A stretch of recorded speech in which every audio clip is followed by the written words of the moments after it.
Alors, salam alaikum, j'espère que vous allez bien, c'est Medicine Definitely et on va entamer aujourd'hui un autre cours au module de la physiopathologie endocrinienne qui est destiné pour les étudiants de la troisième année médecine. Et le cours d'aujourd'hui, c'est la physiopathologie de l'acidocétose diabétique. J'espère que cette série est bénéfique pour vous. Abonnez-vous sur la chaîne YouTube et partagez-vous les vidéos avec votre collègue. Et là, je prends la vidéo, je vais un j'aime. Et je vais le lien sur Instagram et le Telegram في boîte d'infos. اللي حاب يطرح الأسئلة تاعو يطرحهم تما كلها في les commentaires. Et راح نخلي le lien de ce diapo في la chaîne de Telegram اللي حاب يرجع له يمبريميه ولا يقرا منه يستفاد. Et c'est parti. صلوا على النبي. Donc on commence par les objectifs du cours. À la fin du cours, on a toute la capacité de définir l'acidocétose diabétique, de décrire les différents mécanismes physiopathologiques et c'est ça le but de ce cours-là. Aussi connaître les conséquences cliniques et biologiques et le pronostic vital devant cette pathologie, reconnaître les principales complications et aussi définir les différentes étiologies. Donc, comme une introduction, l'acidocétose diabétique est l'une des complications aiguës. Donc, lorsqu'on dit aiguë, veut dire c'est une urgence. D'accord? D'accord? Du diabète du type 1 et du type 2. Donc, elle survient lorsque le corps douche la capacité de utiliser de façon correcte le glucose comme une source d'énergie. Donc, le véritable problème, c'est un problème de déficience absolue ou relative en insuline. Donc, elle est la conséquence d'une carence profonde en insuline. Puis, on va détailler les différents mécanismes physiopathologiques. Elle constituait un mode de rélévation du diabète chez l'enfant. Donc, c'est très important le point. Donc, l'acidocétose diabétique, c'est la première manifestation clinique du diabète chez les enfants ou chez les enfants qui sont déjà le diabète, particulièrement diabète type 1. Donc, chez l'enfant beaucoup de signes cliniques comme le triade de polyurie, polyodipsie, les polyphagies aussi, les fatigues, les asthénies, les nausées, aussi les vomissements. Donc, chez les enfants, le diagnostic du diabète, l'acidocétose diabétique, c'est une situation alarmante. Donc, il y a vers cette pathologie, le diabète. Donc, le patient ou l'enfant, à l'urgence au motif de l'acidocétose diabétique. Après, contrôle l'état du patient et l'urgence. Puis, l'HbA1c ou les différents examens complémentaires immunitaires, l'enfant est diabétique. D'accord? Évalue en deux phases. On a la phase de cytose et précède par la phase de l'acidose. Je vais en détail. Donc, comme définition, c'est quoi l'acidocétose diabétique? La définition, c'est une définition biologique purement. Donc, il y a des autres signes cliniques, mais le plus important, c'est la signification biologique. En première du temps, on a une acidose métabolique qui se produit lorsque le corps accumule les acides ou ça une perte des bases de façon très significative comme le bicarbonate au niveau rénal. Donc une diminution du pH sanguin au-dessus du normal. Donc comme vous savez que le pH normal est entre 7,35 et 7,45. Donc les nerfs de l'état inférieur à 7,30. D'accord? Aussi, diminution le taux de bicarbonate, donc c'est une acidose métabolique. Donc l'origine de perturbation, c'est une origine rénale, d'accord, métabolique. Donc un problème la concentration générale de bicarbonate, donc elle est inférieure à 15 millimoles par litre. Donc comme vous savez que les normes c'est entre 22 et 26, d'accord, millimoles par litre, d'accord. Aussi, on trouve une pression partielle de CO2 est inférieure à 35 mm3. C'est pourquoi? Parce que toujours le corps elle va compenser l'état. Comme vous savez, le cours de l'acidocétose, du déséquilibre acido-basique, le lien le boîte d'infos des machafouches. Les poumons, ce sont le premier organe qui va réagir contre les perturbations de pH avant les reins. Donc les nerfs réagir les poumons par l'hyperventilation. C'est pourquoi on trouve une PaCO2 diminuée pour diminuer un peu la décharge acide. Deuxième signe donc biologique, on trouve l'hyperglycémie. C'est bien sûr, on a acidocétose diabétique. Donc, on a un état du diabète, état qui va rassembler le diabète si le patient ne s'est pas diagnostiqué. Donc, les glucose supérieur à 2,5 grammes par litre associé avec des glucosuries. Donc, هنا باش نعطيكم كيفاش نتعاملوا حنا في les urgences. Donc, تلقاو tout simplement patient supérieur à 2,5 grammes par litre, c'est-à-dire 3, 4, 5 grammes par litre. Donc, de façon systématique, demandez un chimie d'urine et vous trouvez des glucosuries. Donc, les glucosuries, elle va aider et va orienter donc le patient diabétique. Parce que l'état normal, تصل une filtration et une réabsorption totale du glucose mais يرجعش ما يدخلش في la circulation urinaire, d'accord, mais la présence des glycosuries c'est un signe que le patient est diabétique. معناتها هنايا فتنا les capacités تاع les reins pour la filtration et pour la réabsorption. Donc ça a un problème tissulaire et ça a un fuite du glucose au niveau urinaire. Troisième signe, c'est la cétonémie, donc associée avec des cétonuries, d'accord. راح نديتايو فيها من بعد. دونك لهنايا علاش نلقاو لا سيتونومي اوغمونتي معناتها لي كور سيتونيك او نيفو دو لا سيركيلاسيون جينيرال اي او نيفو يورينير اوغمونتي باسكو كيما قلنا في الانتروداكسيون بلي كاين ان بروبليم في لوتيليزاسيون دو جلوكوز. دونك لو كور نتاعنا راح يستعمل هنايا لي كور سيتونيك سو سون لي برودوي دو ديغراداسيون تاع لي ليبيد. معناتها هنا الكور تاعنا يستعمل لي ليبيد كون دوزيام موين de fabrication d'énergie et donc لهنايا راح نلقاو les produits de dégradation تاعهم et voilà elle va donner une information que le corps si كاين le glucose mais ما يعرفش يستعمله, d'accord.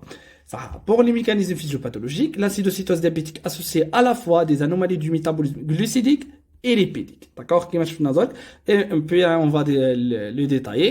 Donc elle apparaît lors d'un déséquilibre entre la carence en insuline et l'augmentation des hormones et la contre-régulation. Donc tout simplement l'insuline a des récepteurs spécifiques sur les organes cibles qui étoilent l'insuline, donc c'est ça l'ouverture de la cellule et le glucose, d'accord, pour éviter l'état de l'hyperglycémie. Tout simplement.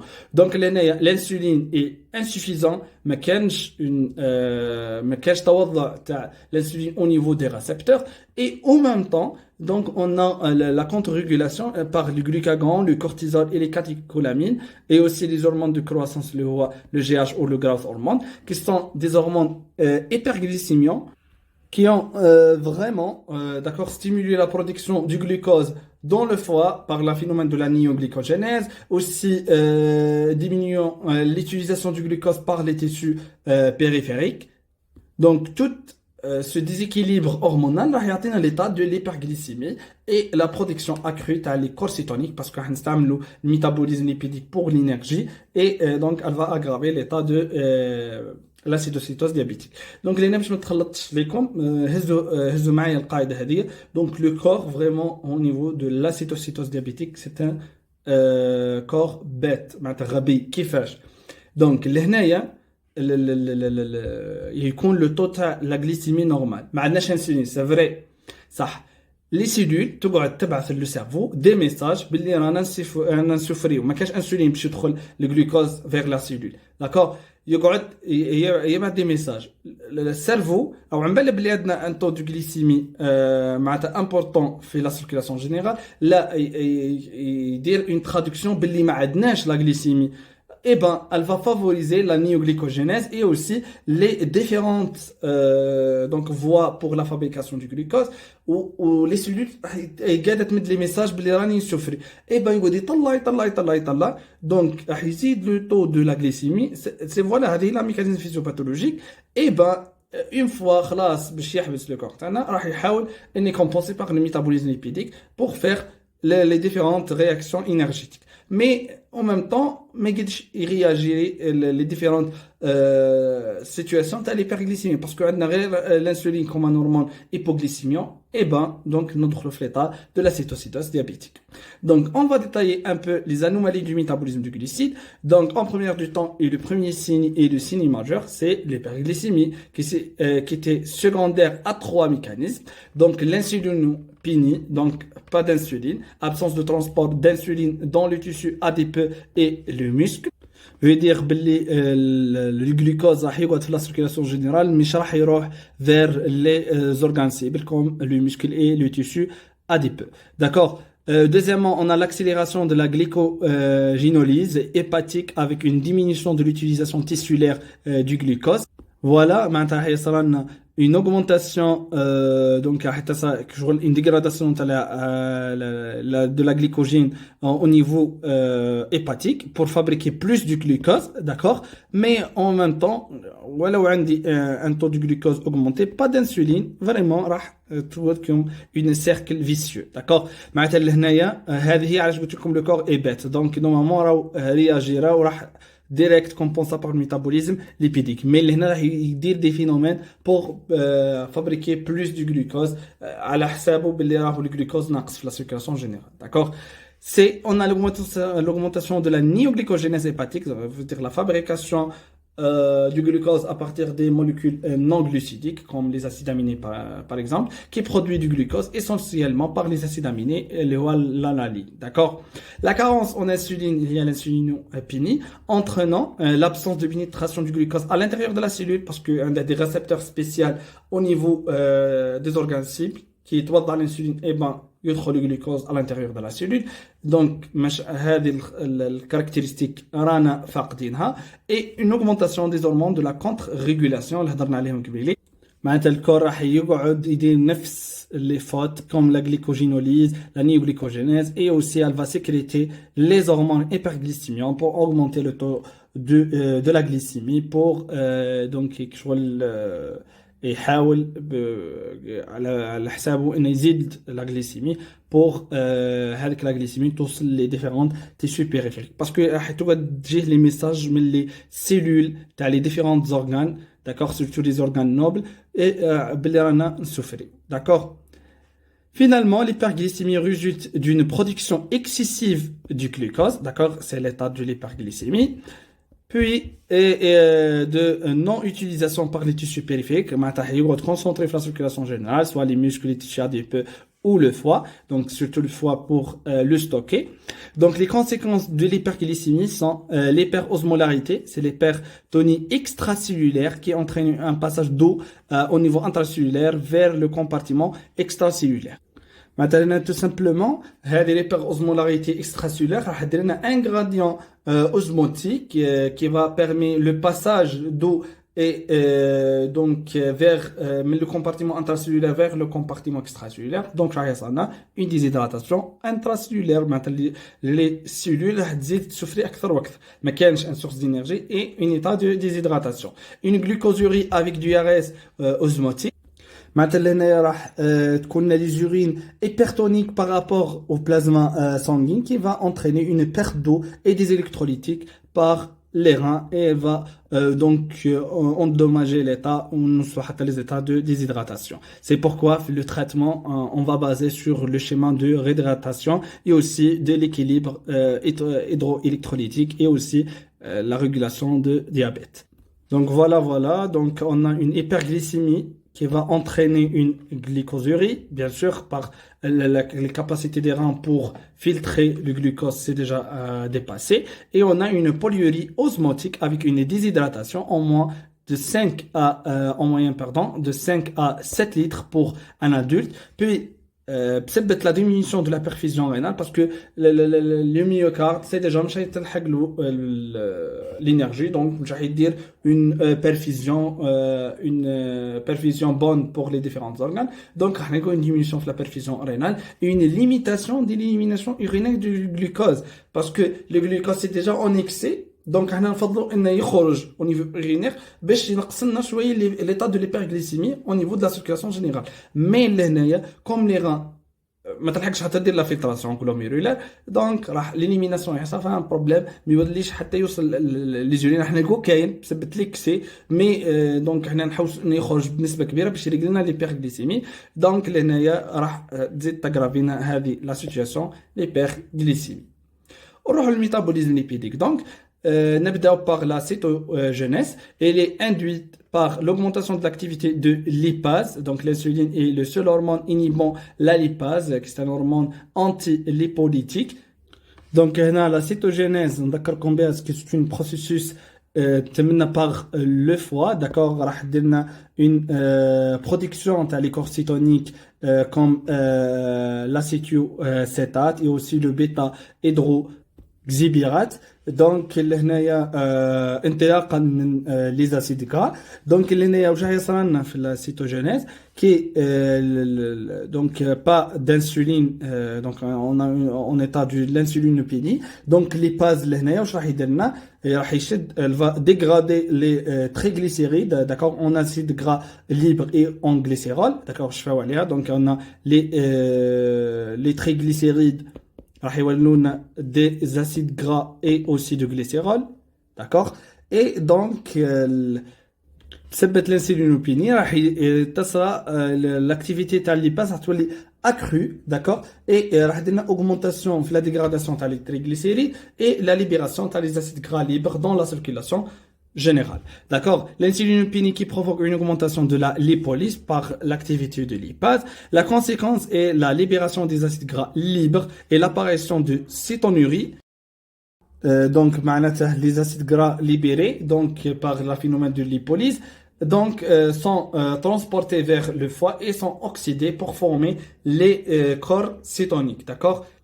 Puis, dans les corps cétoniques, une excrétion urinaire se forme des cétones et donc donc la présence des cétones au niveau urinaire c'est la cétonurie et donc كي نديروا الشيمي ديزين راح نلقاو la cétonurie d'accord les deux acides cétoniques sont l'acide acétique et aussi l'acide bêta hydroxybutyrique d'accord هضرنا عليهم d'accord pour les conséquences de l'hypercétonémie donc les corps cétoniques sont des acides forts donc هذا علاش قلنا في الاول راح يدير لنا une acidose métabolique ce gain d'acide se fait par les H+ provoque une acidose métabolique donc bien sûr en présence de l'hypercétonémie bien sûr les reins elle va essayer d'éliminer donc les corps cétoniques les corps cétoniques au niveau urinaire pour réguler donc l'état interne donc c'est l'apparition de la cétonurie élimination pulmonaire donc on trouve l'odeur caractéristique de l'aine du donc l'élimination d'acétone dans l'air alvéolaire donc c'est un signe orientateur تشمها من الباسيون كي تولي ليطا غراف تشمها من بعيد تشمو ريحه لاسيد من فم لو باسيون مازال توقفين حدا تشمو ريحه لاسيد سي ان سين اورينتاتور فيغ لاسيتوسيتوز ديابيتيك les نتجنا par la compensation pulmonaire. On a une diminution de la pression partielle en CO2, d'accord, par le phénomène de l'hyperventilation. Donc l'acidose sévère est provoquée par un pH donc inférieur à 7,20, une diminution du tonus vasculaire, on trouve des vasoplégies. Cette vasoplégie, elle va donner une baisse de la sensibilité à les catécholamines endogènes, d'accord, les catécholamines pour réguler le tonus vasculaire, donc par exemple le l'état de l'hypotension, donc les catécholamines ont des récepteurs fait les cellules cardiaques et déroulent l'activité l'adrénaline, noradrénaline et elle va augmenter la fréquence cardiaque, le débit et les autres. D'accord? Maintenant راح نوصلوا l'état de choc لا محالة بسبب c'est déjà diminution de la sensibilité les catécholamines va orienter vers l'état de choc, d'accord, entraînant finalement un collapsus vasculaire, d'accord. معناتها كما قلت لكم لا محل نوصلوا لهذم les conséquences. معناتها راح نلحقوا un chute soudain et brutal et sévère de la pression artérielle, une sévère hypotension, d'accord. L'association de l'acidose sévère à une déshydratation provoque un état de choc.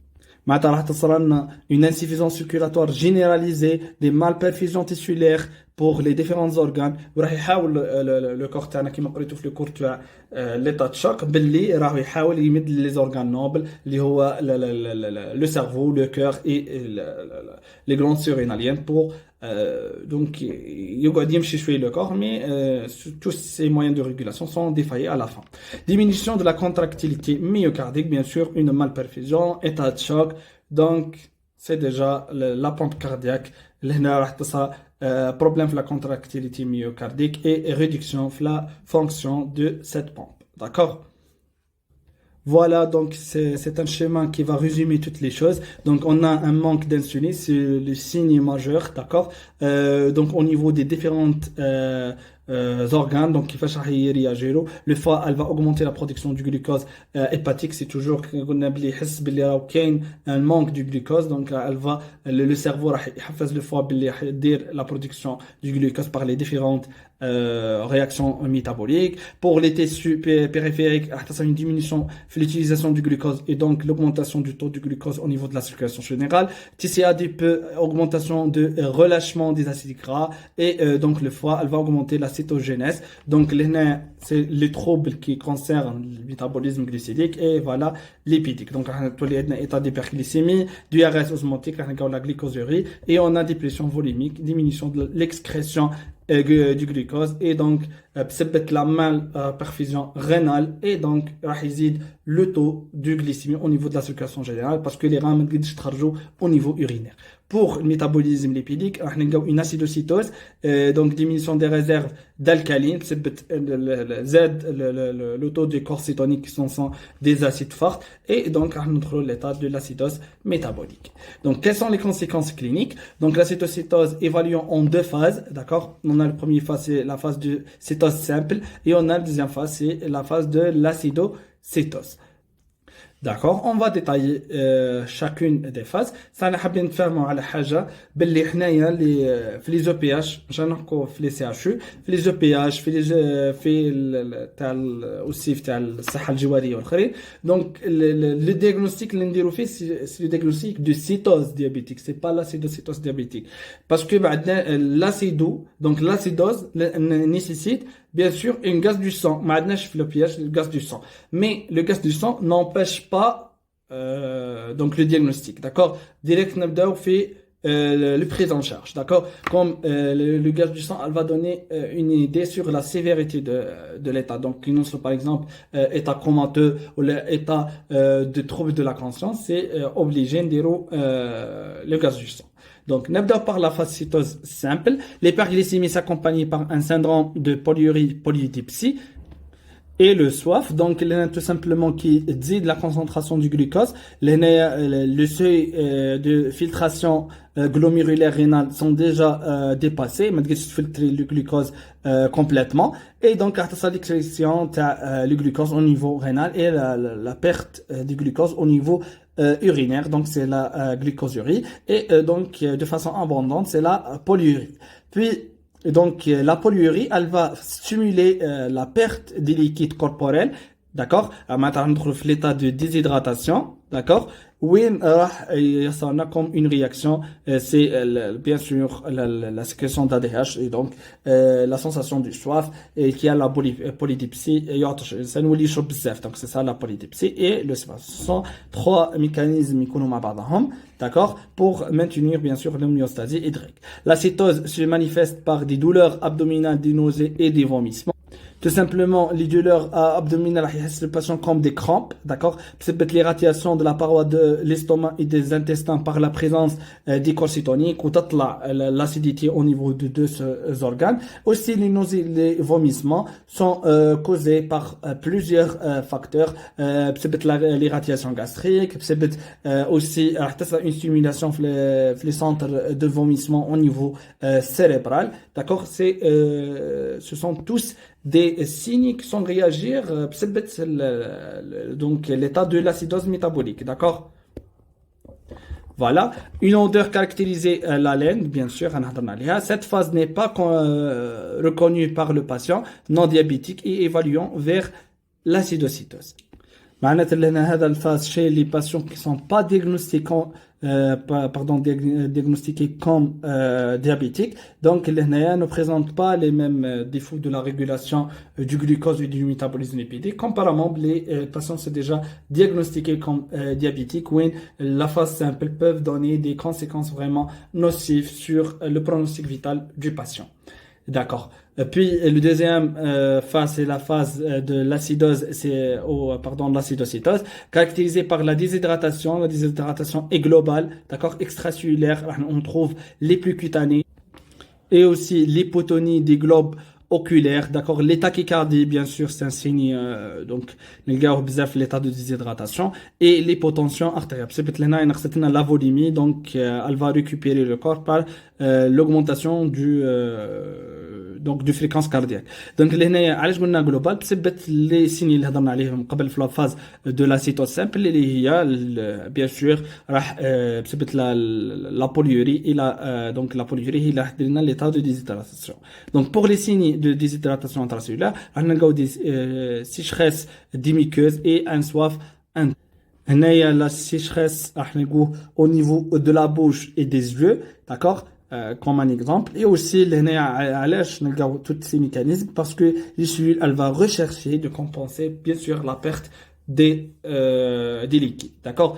Un autre signe, c'est la dyspnée, c'est la dyspnée du cul small, d'accord, polypnée avec inférieur à 25, supérieur à 25 cycles par minute chez l'adulte, d'accord. Vous pouvez دخلوا في l'internet la dyspnée du cul small وتشوفوا que sur les écrans des rythmes يتنفس الباتيون بقوة بعد un silence وهذا يعاود يريكيبيري شوية.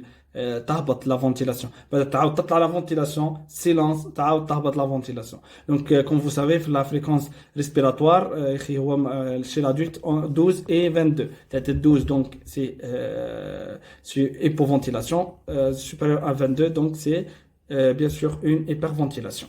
Des troubles de la conscience, des obnubilations au début pouvant évaluer vers un coma calme et sans aucun signe de localisation à l'examen neurologique.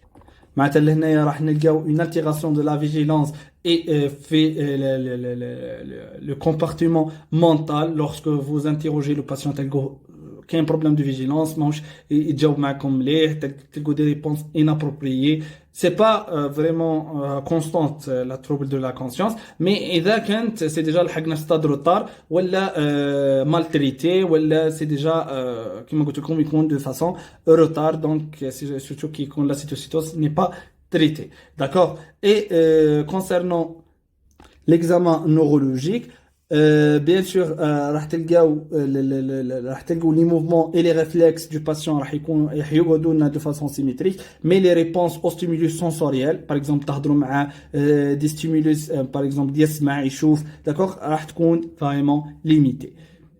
On trouve un autre signe, il y a l'hypothermie. C'est pas un signe constant, mais donc plusieurs des choses comme la déshydratation, aussi la désirrégulation thermique et aussi au cours de l'état de choc, bien sûr le refroidissement à les extrémités.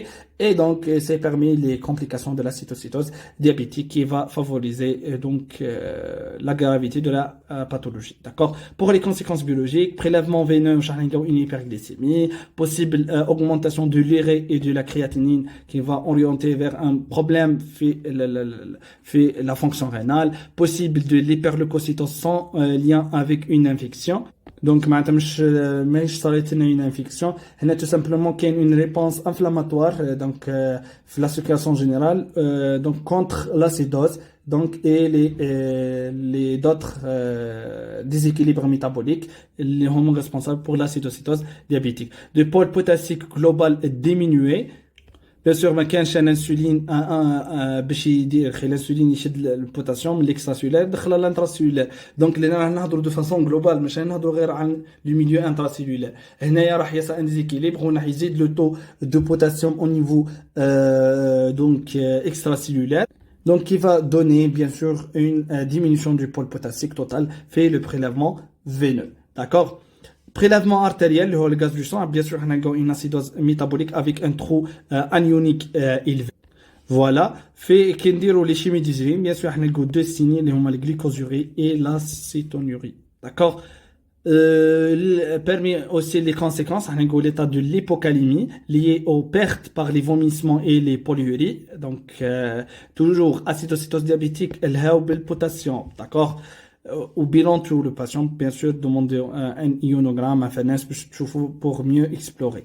L'hyperaldolistéronisme, d'accord, secondaire à la déshydratation, d'accord, parce que pour augmenter la fréquence cardiaque, peut être démasqué lors du traitement par l'insuline, hypocalémie de transfert.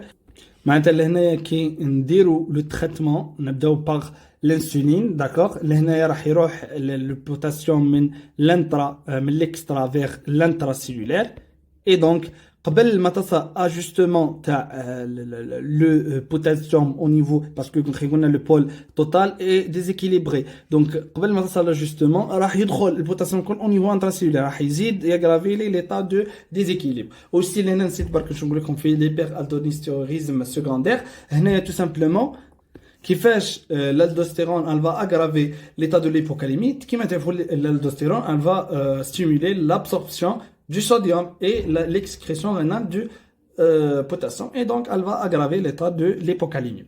On trouve aussi une hyponatrémie, calcul de la natrémie corrigée par la formule de CADS.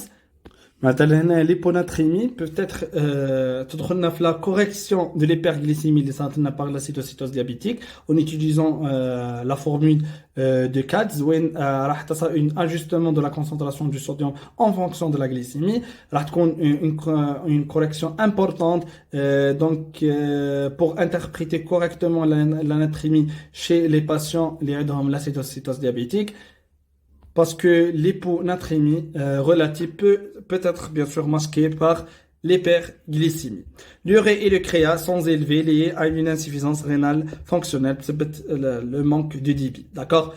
Les complications de la cytocétose diabétique, complications évolutives, du trouble de la conscience, du collapsus vasculaire, le manque de sensibilité pour les catécholamines, des insuffisances rénales, d'accord, des infections, augmenter le taux des infections. Ça peut être bien sûr les adènes de cytocétose diabétique, bien sûr, sont diabétiques et donc sont des personnes immunodéprimées, d'accord, et aussi l'acidose métabolique, elle va augmenter la chance, d'accord, les infections.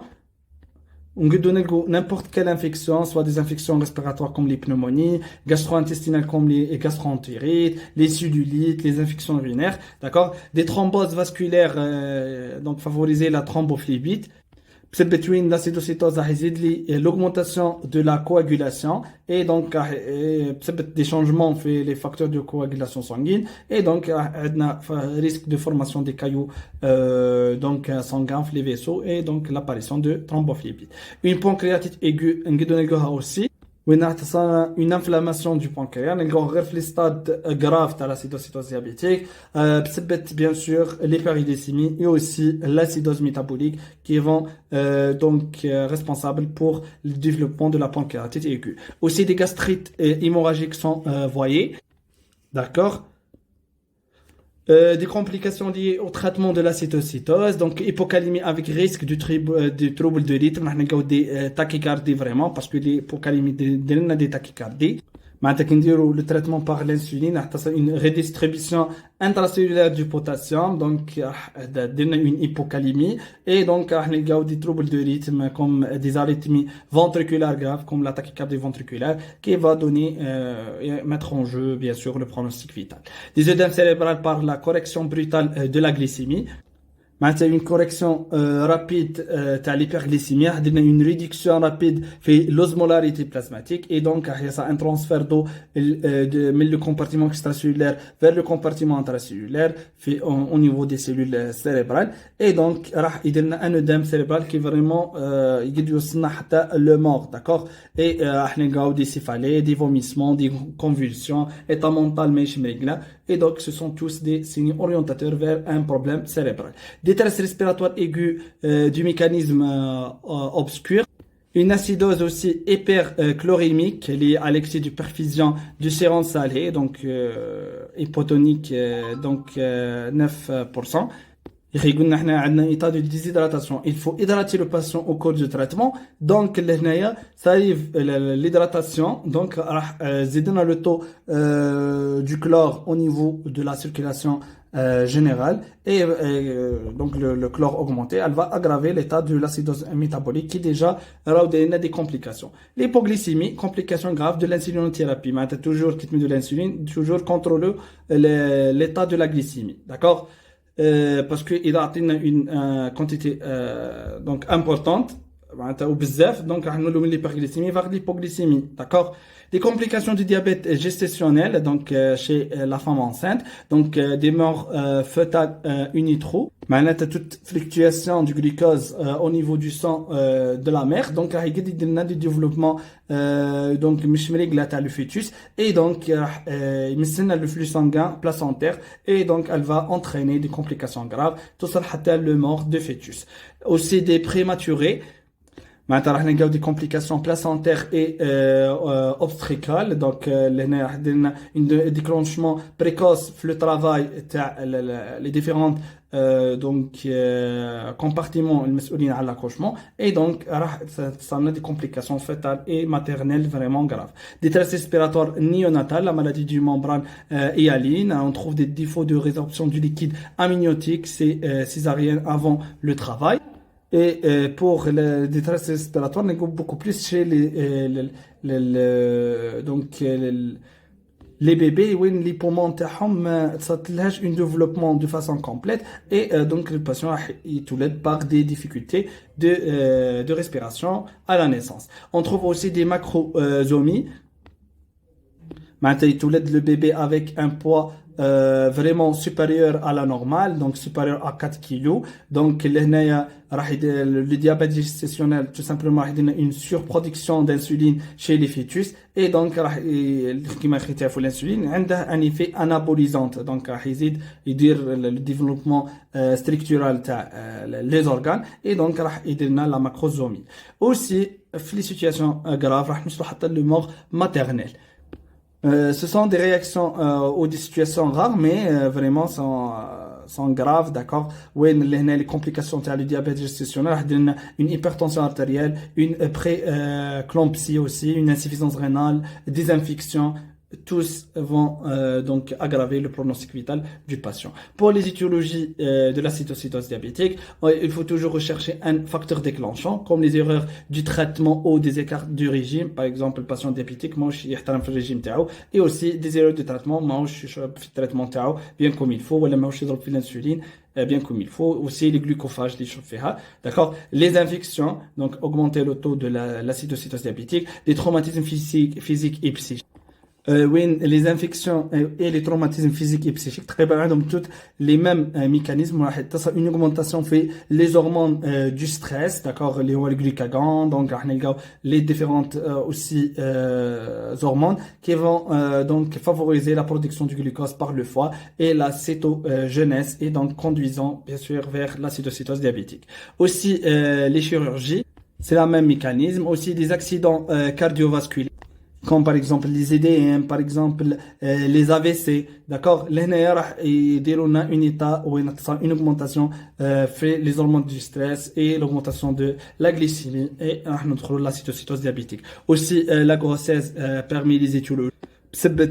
Bien sûr les changements hormonaux qui sont associés à la grossesse, la croissance fœtale et les demandes métaboliques à la femme et donc elle va augmenter le risque d'un déséquilibre métabolique et surtout un déséquilibre glycémique chez les femmes enceintes, surtout qui sont diabétiques, c'est déjà diagnostiqué comme diabétique. Les pancréatites aiguës vont aussi parmi les étiologies. Inch'Allah, تقراوها في la 4e unité, بلي la pancréatite aiguë a deux étiologies principales, d'accord, les calculs biliaires et aussi chez les patients qui sont alcooliques. Donc, une consommation excessive d'alcool, une malnutrition, des troubles vitaminiques, surtout B1, B6, et donc une inflammation du pancréas, et donc pas de sécrétion d'insuline, et donc une insulinopénie et problème de la cytocytose diabétique. Et donc finalement notamment les corticoïdes, où les patients des corticothérapies prolongées, n'importe quelle maladie immunitaire, par exemple les maladies du Crohn, la maladie cœliaque, et donc l'augmentation de la résistance à l'insuline, et donc l'augmentation de la cytogénèse et l'hyperglycémie, et donc l'apparition de la cytose diabétique. Qui m'a conclu. Merci pour votre attention et bon courage.